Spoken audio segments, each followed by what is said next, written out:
Bonjour, bonsoir à tous. Voilà, je fais une nouvelle vidéo sur donc le thème de l'œuvre génialissime du très talentueux Akira Toriyama, à savoir Dragon Ball. Je vais parler de l'œuvre en général, enfin sur toute son étendue et c'est vaste. Je vais essayer de pas euh, je pourrais pas être exhaustif, ça c'est sûr, c'est beaucoup trop riche comme univers pour pouvoir tout expliquer ou tout revenir sur tout, mais voilà, donc Dragon Ball, c'est la première œuvre, ensuite la première saga, ensuite on a eu Dragon Ball Z, ensuite Dragon Ball GT, à mettre un petit peu entre parenthèses, pour des raisons sur lesquelles je reviendrai, et à la fin, et ça dure encore maintenant, Dragon Ball Super. Voilà, je vais pas parler des autres œuvres autour, sauf peut-être des OAV et des films qui ont marqué, et surtout les films de DBZ. Voilà. Alors, pour faire simple, pour ceux qui connaissent pas, ou qui connaissent que DBS et qui devraient, je pense, à mon avis, justement revenir aux sources et voir un peu d'où vient Sangoku et tout ça. Dragon Ball. Donc, Dragon Ball, c'est sorti dans les années 80. Donc c'est Akira Toriyama qui a créé cet univers et tout. Il avait déjà fait des essais, je crois, avec un certain Dragon Boy. Et finalement, il a commencé à se lancer dans ce Dragon Ball, donc qui parle des aventures d'un petit garçon qui s'appelle Sangoku, Son Goku en japonais. C'est un petit garçon, pas comme les autres, parce qu'il est très fort, extrêmement fort, et il est très agile, habile, et il a une grande force. Il est très gentil, il a un cœur pur. En fait, il va rencontrer une jeune femme qui est adolescente à cette époque-là, qui s'appelle Bulma, qui a des cheveux bleus. Cette rencontre est très importante.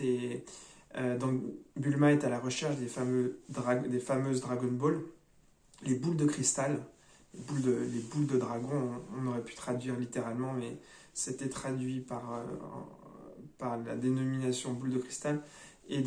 Voilà, il s'agit de réunir, si on réunit les 7 boules de cristal qui sont disséminées un peu partout sur la planète Terre, eh bien on pourra invoquer Shenron, le dragon, une sorte de dragon immatériel, qui pourra réaliser le vœu de la personne qui l'a invoqué.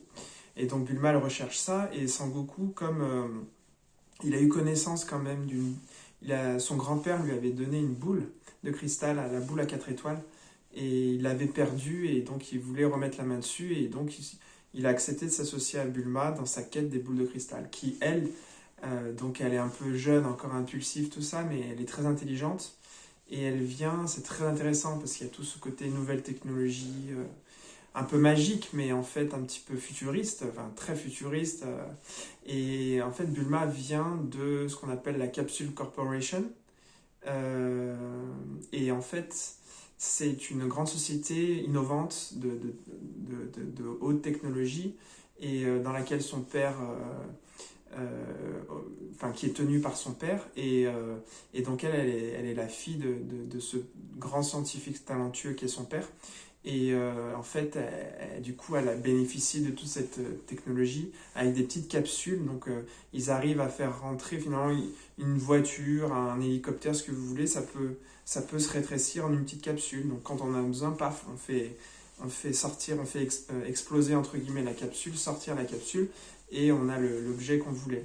Et puis, c'est toujours des objets super moderne, futuriste et tout.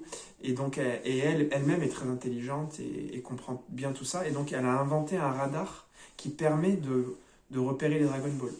Donc c'est une invention qui facilite grandement la quête des Dragon Ball. Mais ça va pas être facile, ils vont rencontrer des ennemis, etc.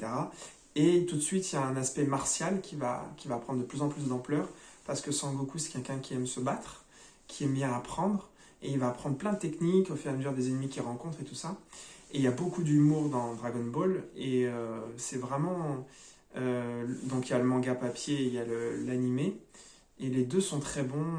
Alors il y a il y a de la censure au niveau de l'animé. C'est vrai que le manga, moi on a tous d'abord connu en France l'animé, dessin animé, et ensuite on a connu le manga, et quand j'ai vu le manga, j'ai fait waouh, ouais, d'accord, ils ont bien censuré, ils ont eu raison, puisque on était un public très jeune à regarder ça, et il y a des choses qui sont quand même très adultes, avec un peu de côté, un petit côté érotique, des blagues quand même un peu salaces.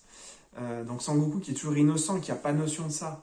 Mais voilà, il y a des personnages comme Tortue Géniale, son premier maître, etc. Où il y a qui est quand même qui est quand même pervers, s'il faut le dire. Voilà, il y a tout ce côté-là qui a été retranscrit quand même à la télévision, mais un petit peu censuré, un petit peu édulcoré.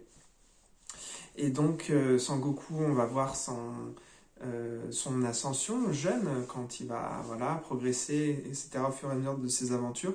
Il va rencontrer énormément de personnages, des personnages qui vont devenir clés dans la saga, qu'on va retrouver plus tard quand il sera adulte dans Dragon Ball Z. Et en fait, souvent, ses amis sont d'anciens ennemis. Et donc, au départ, il y a une rivalité, ce sont des inconnus, et ils défendent leur territoire ou quoi, et puis en fait, ils vont combattre, et puis souvent c'est Sangoku qui l'emporte, et puis finalement, l'ennemi devient un ami, un compagnon de route de Sangoku. Et c'est ça qui est extraordinaire avec lui, c'est qu'il arrive finalement à rendre tout le monde gentil, en tout cas beaucoup, et même parfois des ordures à son contact changent en fait. Et ça, c'est assez puissant dans son œuvre. Voilà, donc c'est toute cette épopée Dragon Ball qui se divise aussi en plusieurs arcs déjà. Alors on a tout un arc sur l'armée du ruban rouge, donc une espèce de société malfaisante qui aura des Dragon Ball certainement, et Sangoku, pour avoir ces Dragon Ball, sera opposé, ou alors c'est l'armée du ruban rouge tout le monde veut les Dragon Ball finalement, donc il y aura une guerre finalement entre le clan Sangoku et l'armée du ruban rouge, mais sachant que le clan Sangoku représente le bien, et l'armée du ruban rouge représente les méchants. Donc voilà, donc il y aura tout cet arc-là avec l'armée du ruban rouge. Ensuite, on aura j'ai pas revu très récemment, mais en gros, il y a vraiment cet arc sur l'armée du ruban rouge. Et il me semble qu'après, rapidement, c'est le dernier arc très important de Dragon Ball, c'est l'arc Piccolo. Où là, le manga, en fait, enfin l'œuvre, parce que quand je dis après, les deux sont assez fidèles, hein, le manga et l'animé. L'animé rajoute des choses, mais reste bien dans l'esprit du manga. Donc voilà, des fois je dirais le manga ou l'animé, c'est un peu la même chose quand on est sur Dragon Ball, le Dragon Ball Z. Sachant que Dragon Ball Z, c'est l'appellation pour l'animé. Le manga ne fait pas la distinction. Le manga continue quand Sangoku est adulte, mais à la télévision, ils sont partis sur un autre nom, Dragon Ball Z. Voilà. Donc on a ce dernier arc au niveau de Dragon Ball, où Sangoku est petit, avec Piccolo, qui est le roi des démons, il est un personnage vert, un peu bizarre, donc on ne sait pas trop d'où il vient à ce moment-là, on l'apprendra plus tard dans Dragon Ball Z. Mais voilà, il y a ce personnage donc, qui va être opposé à Sangoku. Donc là, tout de suite, le manga, il va prendre quand même déjà, il y a un changement de ton. C'est un petit peu moins léger. Il y a Krillin, le meilleur ami de Sangoku, qui s'est entraîné avec lui, petit, tout ça, et qui va mourir. Et donc déjà, il y a quelques années qui se sont passées, il a fait vieillir un petit peu ses personnages, Akira Toriyama, et on entre dans quelque chose d'un peu plus sombre, même si on reste dans Dragon Ball avec beaucoup de gags et beaucoup d'humour. Mais voilà, il y a un ton plus sérieux. Sombre, c'est un grand mot, mais déjà, le roi des démons, là, Piccolo, attention.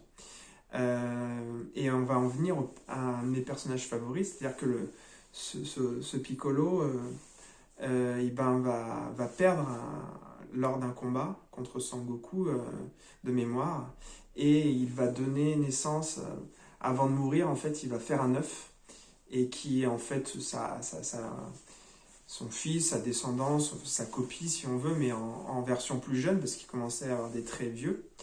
et qui sera Piccolo Junior, il me semble, et qui deviendra Piccolo tout court, ou Satan Petit Cœur dans l'avenir. Donc on a encore quelques années qui se passent, je crois, avant le grand combat qui mettra fin à la partie Dragon Ball, où Sangoku est encore petit et adolescent, pas encore adulte, avec le championnat des arts martiaux mondial, dans lequel on attend tous la grande finale entre Sangoku et Piccolo Junior. Finalement, Sangoku l'emporte et c'est la fin de Dragon Ball. Donc on arrive sur Dragon Ball Z. Toujours, hein, je répète, c'est l'appellation du dessin animé. Dans le manga ne fait pas cette coupure au niveau de l'œuvre ou du nom. Mais alors, on change vraiment de ton entre Dragon Ball et Dragon Ball Z, où vraiment là, on rentre dans quelque chose de plus adulte et de plus sérieux, de plus violent.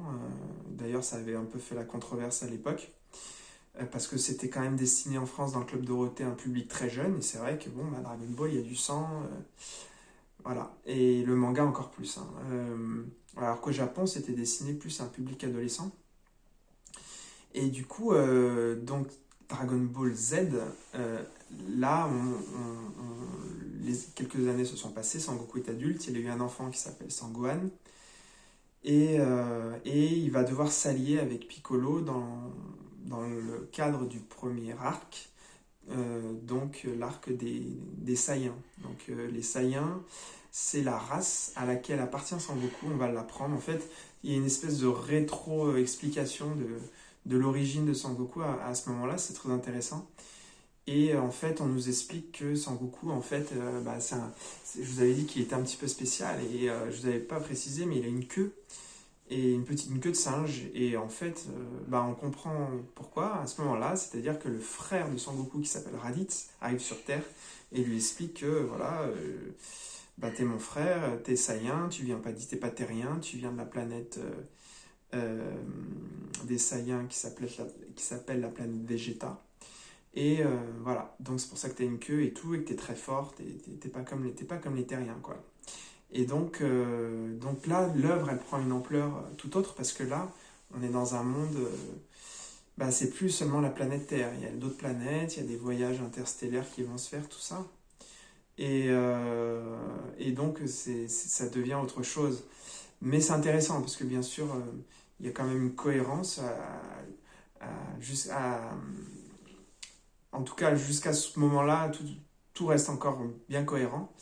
Peut-être qu'on peut pinailler, mais bon, l'œuvre Dragon Ball Z est bien, jusqu'à ce niveau-là en tout cas. Peut-être à la fin, ça devient un petit peu incohérent sur certaines choses avec les combats, mais voilà, sur la première partie, je dirais jusqu'à la moitié de Dragon Ball Z, tout est bien cohérent. Et donc on a cet arc des Saiyans. Ensuite, il y a donc d'abord Raditz, qui sera vaincu grâce à l'alliance entre Piccolo et Sangoku, mais Sangoku va devoir sacrifier. Alors Sangoku meurt. Alors c'est quelque chose, voilà, qui va changer dans Dragon Ball Z. Déjà, on l'a eu dans Dragon Ball quand même, parce que Krillin, je vous avais dit, il avait été tué, et on le ressuscite avec les Dragon Ball. Alors c'est vrai que les Dragon Ball ont une place centrale, même si après, justement, les Dragon Ball ont une place centrale dans l'œuvre. Donc les Dragon Ball, les boules de cristal, ont une place centrale dans l'œuvre de Dragon Ball, Sangoku étant petit, mais perdent ce rôle majeur un peu ça devient un peu secondaire dans la partie Dragon Ball Z, où Sangoku est adulte. Et en fait, il y a cette possibilité de ressusciter les gens qui fait que finalement, en fait, rapidement dans l'œuvre, le fait de mourir n'est pas si grave. Donc au début, ça se met en place petit à petit. Alors au début, quand quelqu'un meurt, c'est dramatique.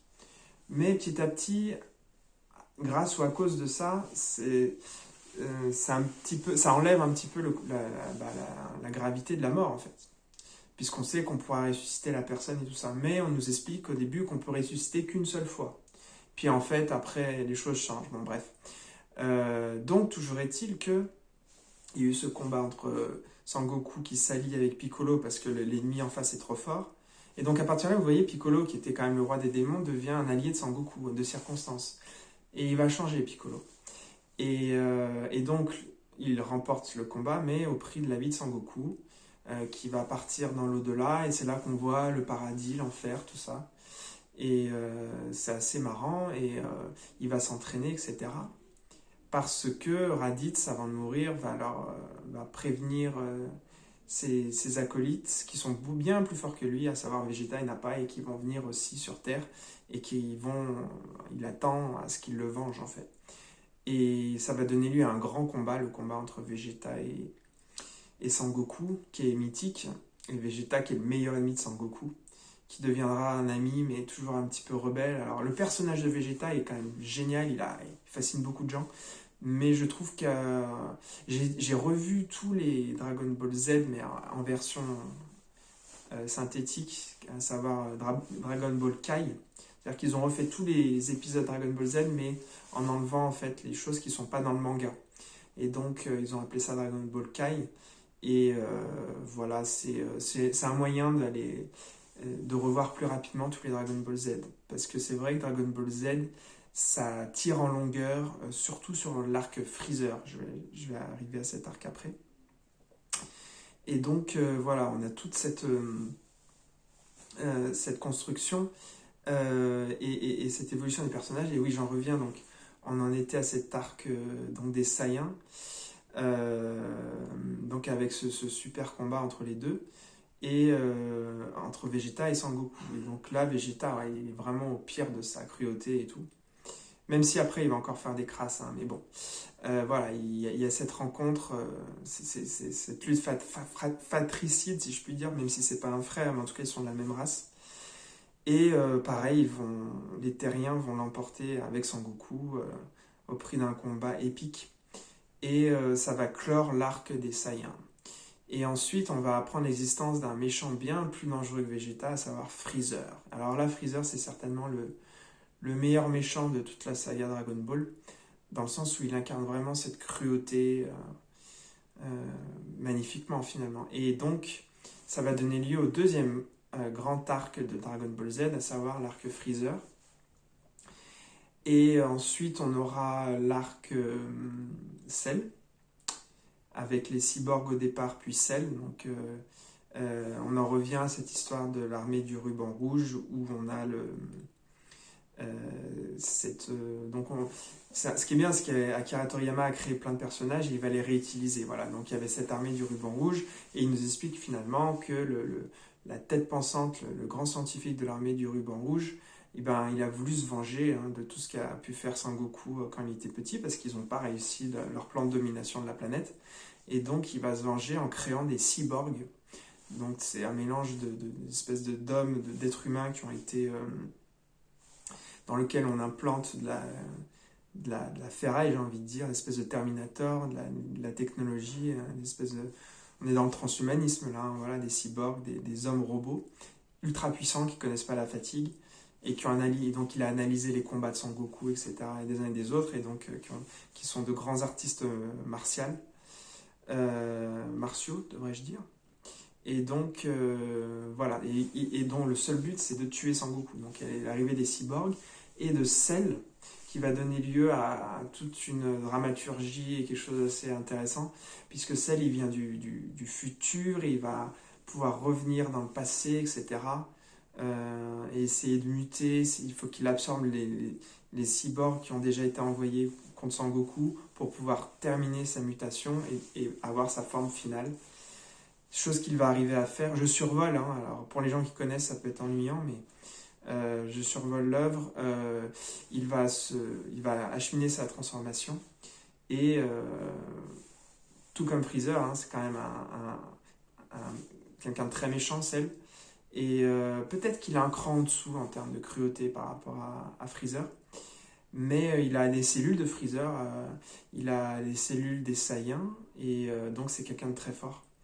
Et il va organiser son petit championnat des arts martiaux avec Sangoku et les autres. Et là, chose très nouvelle, c'est pas Sangoku qui va réussir à le battre, mais c'est son fils, Sangohan. Voilà.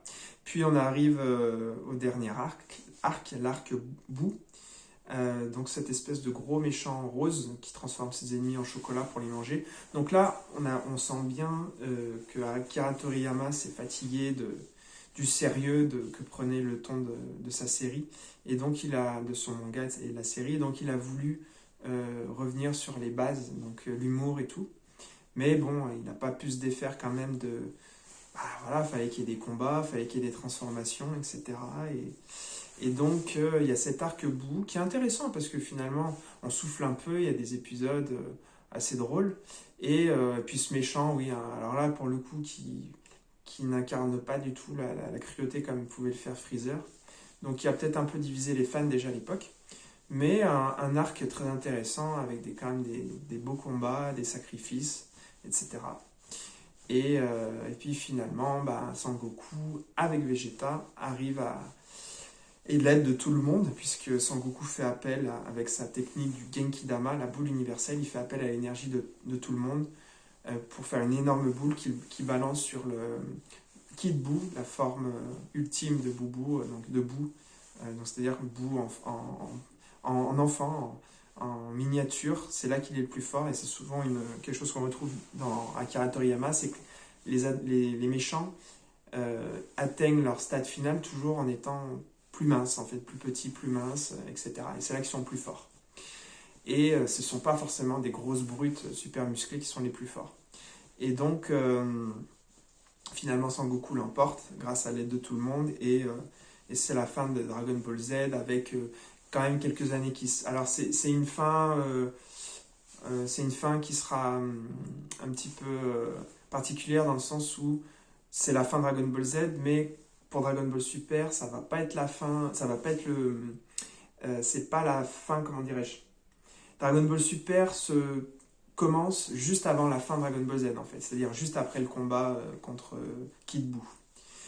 Voilà, donc la fin de Dragon Ball Z, c'est quelques années se passent, il y a un nouveau championnat des arts martiaux sur la Terre, et il y a la réincarnation de Buu qui s'appelle Oob, et c'est un petit garçon, il connaît pas son passé d'incarnation, hein, mais il a une force très forte, une force très forte, oui.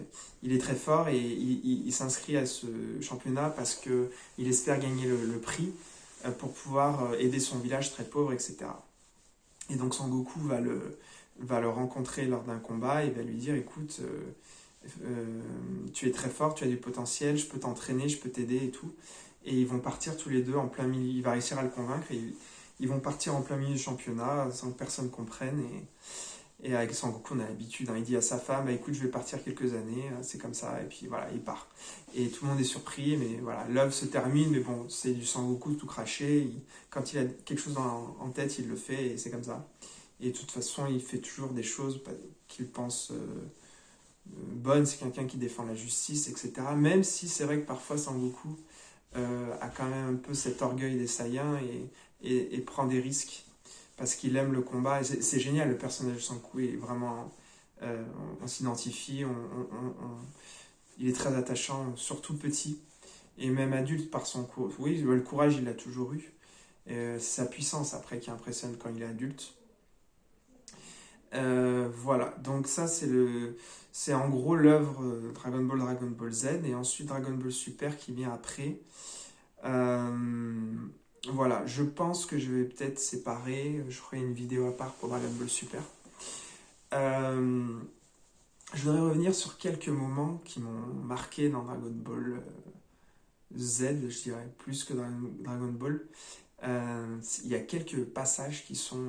en fait, on a limite, on a la larme à l'œil, quoi. Moi, je vous ai dit, un de mes personnages préférés, c'est Satan Petit Cœur, Piccolo. Cet homme, entre guillemets, vert, en fait, il vient de la planète Namek. Donc c'est un extraterrestre. Et je l'ai toujours bien aimé physiquement, la manière dont il a été dessiné. Donc il est vert, il est musclé, il a du muscle, il est sec, mais costaud, quoi. Et donc il est fait de vert et de rose, son corps, en termes de couleur. Et il est très athlétique.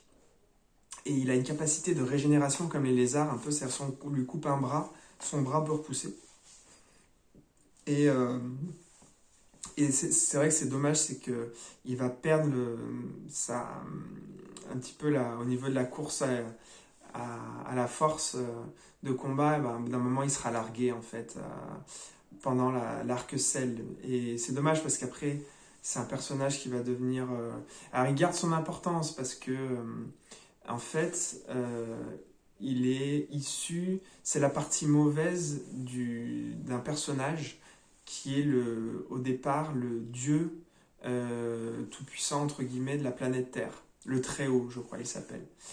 Et le Très-Haut, en fait, il a cette mauvaise partie en lui qu'il va sortir de lui et qui donnera naissance à ce fameux Piccolo. Et en fait, dans l'arc Dragon Ball Z, ils vont refusionner ensemble. Et là, il va devenir très fort. Mais malheureusement, après, il ne fera plus le poids face aux Saiyans, etc. Enfin, il ne pourra plus aider comme il l'a pu aider avant contre les ennemis de Sangoku. Donc le personnage de Petit Cœur, de Satan Petit Cœur, alors Satan Petit Cœur, c'est Sangohan qui va le nommer comme ça en fait, en tout cas dans la version française. Il me semble que dans la version japonaise, il l'appelle toujours Piccolo et il rajoute le San en respect, hein, Piccolo-san. Et ça fait vraiment, si vous voulez, un petit peu oncle Satan Petit Cœur, oncle Piccolo. Il a un respect en fait Sangohan dès le départ, même s'il en a peur au départ. Pourquoi? Parce que je vous avais expliqué que Sangoku va tuer Piccolo. N'importe quoi. Je vous ai dit que Sangoku s'est allié à Piccolo pour faire face au frère méchant de Sangoku qui s'appelle Raditz, qui arrive sur Terre. Et finalement, si vous voulez, Piccolo à la fin doit envoyer un Makan Konsapo, une technique, parce qu'ils peuvent s'envoyer des espèces de boules d'énergie. Et donc, ils vont envoyer un rayon maléfique, un rayon d'énergie sur Raditz. Mais en fait, Sangoku est obligé de tenir Raditz tellement il est fort. Et du coup, les deux se font transpercer le ventre par ce rayon maléfique. Et donc, Sangoku est sacrifié. Et donc, Petit Cœur, Piccolo, eh bien, il va voir Sangoku qui a encore quelques souffles, mais qui rapidement meurt. Et il va voir Sangohan, le fils de Sangoku, qui est encore tout petit. Et il dit, toi, t'as du sang saïen qui coule dans tes veines, t'as du potentiel, je vais t'entraîner. Et moi, cette relation-là entre les deux, entre Sangohan et Petit Cœur, je l'aime beaucoup. Je l'aime beaucoup, cette relation, elle est très forte. Et en fait, il va l'entraîner, et ça va être difficile pour Sangohan, qui était un petit peu dorloté par ses parents. Et Piccolo, lui, il va lui en faire baver, quoi. Et en fait, Sangohan va s'attacher. Il va beaucoup le respecter. Et peut-être le moment le plus fort pour moi dans toute la saga, après, je pense que je peux dire, c'est quand Piccolo, en fait, le roi des démons, vous vous rendez compte, il va se sacrifier pour ce petit gamin, pour ce petit Sangohan. Et il y a une scène, et cette scène-là, en fait, c'est-à-dire que je vous avais parlé de Vegeta et Nappa, les deux Saiyans très forts qui vont arriver après la venue de Raditz, pour venger un peu Raditz et puis pour faire un peu le ménage. Donc des méchants, des vrais méchants.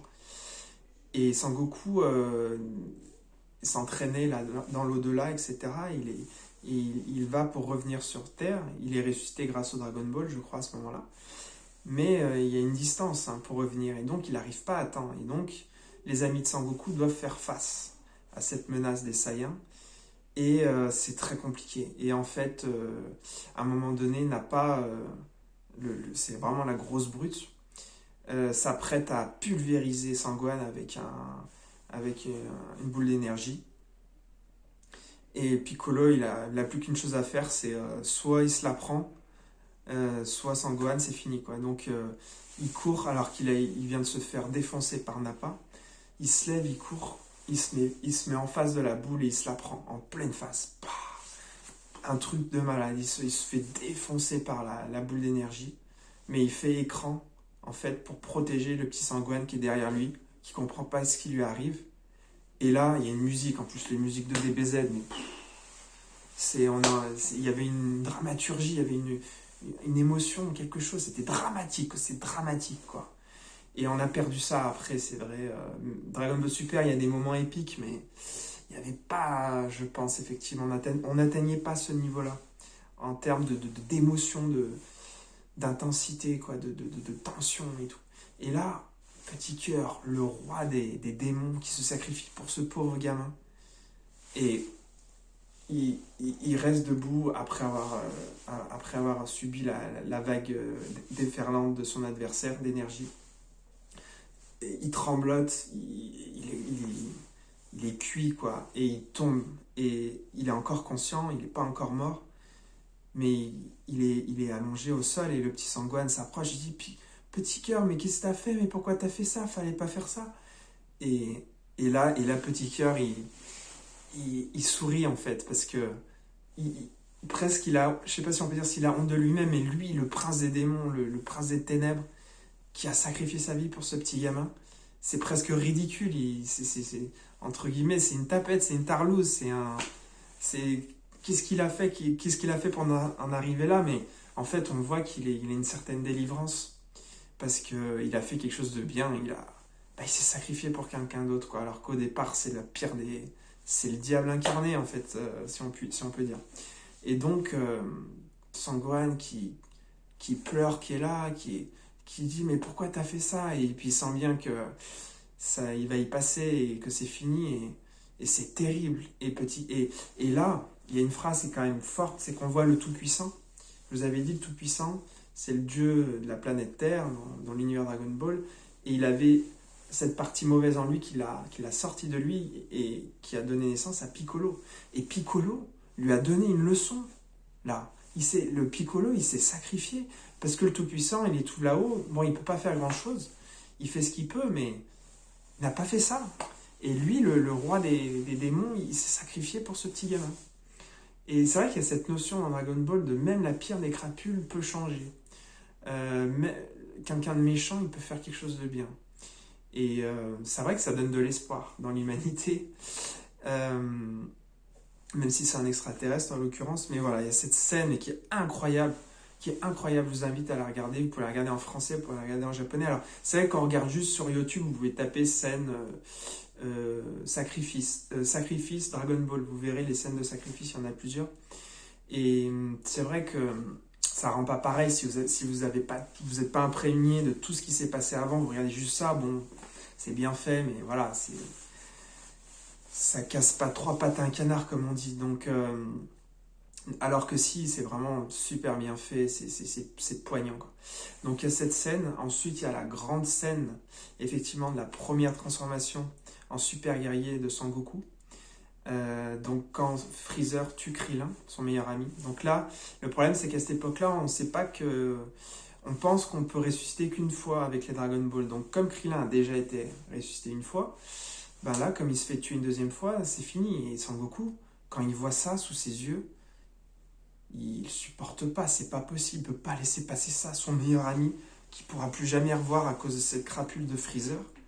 Et là, il laisse exploser la colère qui est en lui, et il passe un palier énergétique, et il se transforme en ce qu'on appelle un super guerrier, super saiyajin, et donc il devient blond avec les yeux bleu-vert, magnifique. Et pour la petite histoire, apparemment, c'est un problème de dessin, c'est-à-dire qu'ils avaient tellement l'impression, les gars, pour dessiner les cheveux de Sangoku, qu'il a une goufa assez difficile à dessiner, et il fallait colorier en noir et tout, et puis selon l'angle, tout ça, c'était peut-être plus compliqué à dessiner avec une chevelure noire. Et en fait, à un moment donné, pour gagner du temps, ils ont arrêté de colorier en noir, ils ont laissé en blanc, parce que le manga c'est noir et blanc, et en fait ça a permis, si vous voulez, la transformation serait née de là, le fait que c'était plus simple à dessiner. Donc c'est un peu ridicule quand on apprend ça, parce que c'est vrai que la transformation super guerrier, c'est extraordinaire, ça nous a tous marqué, notre génération, et on est fasciné par ça, et finalement on vous dit que c'est juste un problème de gain de temps de dessin. Mais c'est marrant, et finalement c'est resté, et ça a bien marché, la sauce a prise, et on est... donc il y a Sangoku, il se transforme en super guerrier, donc la scène est magnifique et géniale, et en plus là il le dépasse Freezer d'un coup, parce que en fait il passe un palier qui est vraiment trop fort, et finalement Freezer est face à quelque chose dont il avait peur, à savoir un Saiyan qui se transforme en super guerrier. Donc Sangoku va remporter le combat, etc. Mais il va pas le tuer. Il va pas le tuer, et c'est vrai qu'avec le recul, on se dit il aurait dû le tuer, tout ça, mais voilà, c'est Sangoku. Sangoku, il a beaucoup de scrupules, et il tue très difficilement, en fait. Et voilà, donc il y a cette scène, bon, il y a plusieurs grandes scènes comme ça. Il y a la transformation de Sangohan en hyper guerrier, donc c'est une transformation au-dessus. Quand Cell va écraser la tête de C16 au sol. C16, c'est un cyborg, mais c'est vrai que c'est un cyborg un petit peu détaché, un petit peu humain, un petit peu gentil, qui aime les animaux, tout ça.